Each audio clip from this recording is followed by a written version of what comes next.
Episode 2 of Season 4 of Are You Afraid of the Dark? The Tale of the Long Ago Locket. Not the most intriguing title, but it does have an intriguing main character. That's right. It's Will Friedle from Boy Meets World playing the character Jimmy. He was, of course, Eric Matthews in all 158 episodes of Boy Meets World from 1993 to 2000. The older brother to Ben Savage's Corey Matthews. He was good looking, but also really dumb. And I think my favorite character from Boy Meets World. No, second. Come on. You gotta give first to Topanga.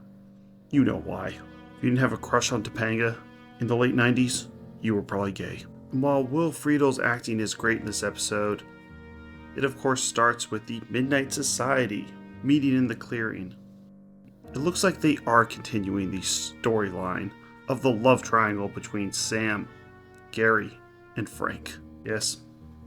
Starts with Sam reading a book, and she doesn't notice that everyone's gathering around her, since she's going to be telling the story today. Gary even stops his little brother Tucker from pouring water on Sam's head. Oh, that's right, he's protecting his lady already. And Sam tells everyone she's reading a history book, which is what her story is going to be about. Half of it's going to be during the Revolutionary War, and half of it's going to be taking place in 1994. Frank mentions that he asked Sam to come study with him, and she rejected him, of course. Then they cut to Gary, who we learned before also has a crush on Sam. Who's she going to go with, Frank or Gary?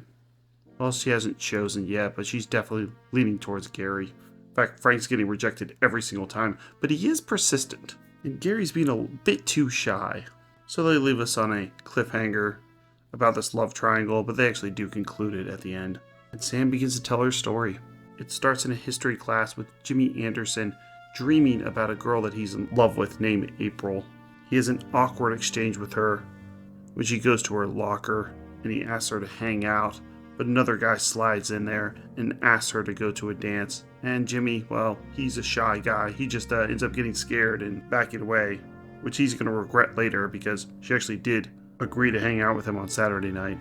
Jimmy begins walking in the woods and he finds a knife that he picks up, and then sees a man grab his hand who looks like he's dressed in the 1700s. What's going to happen in this episode is Jimmy's going to go into the woods and he's going to find himself in the middle of a battle during the Revolutionary War. However, no one else can see this battle going on. Only he can see it. They don't explain why, but come on, just use your imagination. Personally, I think when he picked up this knife, that it had some magic powers and gave him the ability to see this scene that happened a long time ago, since he's going to do a little bit of time traveling here. I think that's what they're getting at. Or maybe it's all just magic. We get some backstory about maybe what's going on during this battle. He goes to an antique dealer, Mr. Olshak, and tells him that over 200 years ago, the Battle of Harrisfield was fought in the same park that Jimmy had been walking in, trying to clear his thoughts. Oh, he's still trying to figure out what to do with this girl.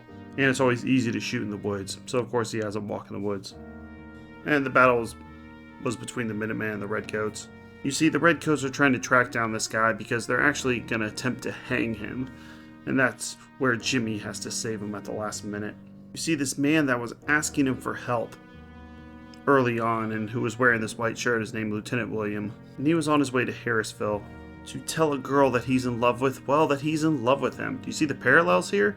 Seems like Lieutenant Williams is very similar to Jimmy himself. Jimmy also wants to tell April that he's in love with her, but he just keeps getting cold feet.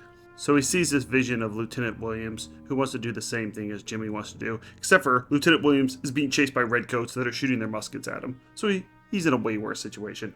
I do like the fact that you can see that there's a connection between Lieutenant Williams and Jimmy, because they kind of have the same objective.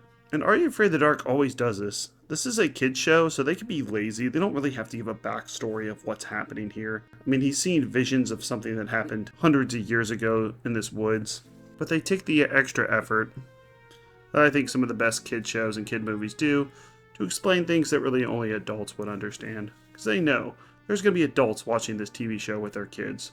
Same thing with Disney movies or great movies like Shrek. They know the parents are going to go with the kids, so they might as well not only throw in some adult themes and jokes, but actually have a coherent storyline. So as the kid grows up, they can continue rewatching this movie and finding new things about it that they didn't notice when they first watched it when they were younger. So Jimmy comes up with the most 90s plan in existence. That's right, he gets a boombox. I don't think this is even one that plays CDs. I think it's a tape one. I did have a boombox growing up, but tapes were a little before my time. We had CDs, obviously. And then iTunes, which I thought was the coolest thing ever. And now, of course, everything's streaming. But he goes into the woods with this boombox, and he's going to distract the Redcoats and help Lieutenant Williams escape. I'm not sure how he exactly keeps finding them. It seems like he just stumbles upon them. One time he was playing a game of Frisbee with April, and he throws the Frisbee too far and has to go chase it, and then he runs into these Redcoats again. But he's walking with his boombox. He sees Lieutenant Williams about to be hanged, and he puts the boombox into the bushes and starts playing some rad tunes. Of course, they don't have any licensed music here, so it's some pretty terrible early 90s sounding guitar.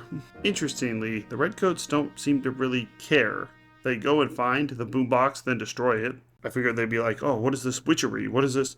I don't know if they use the term electronic, but what is this contraption from the gods? But no, they just beat the boombox, and Jimmy's able to escape with Lieutenant Williams and save him before he got executed.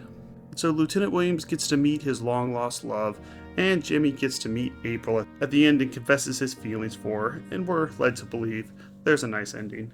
So I think I'm going to give this episode a 5 out of 10.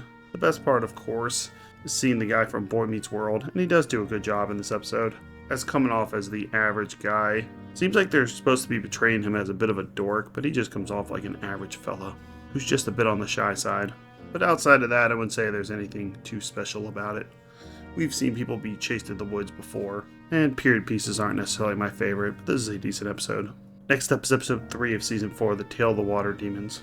And we now have memberships open so you can get the episodes early, as I schedule these in advance. We're currently covering Black Mirror, Mystery Science Theater 3000, Are You Afraid of the Dark, and Twilight Zone. We're doing every single episode. And I'm not going to start any other series until we get a good way through, at least Are You Afraid of the Dark. But eventually, I'm going to do Firefly and Tales from the Crypt next. Thanks a lot.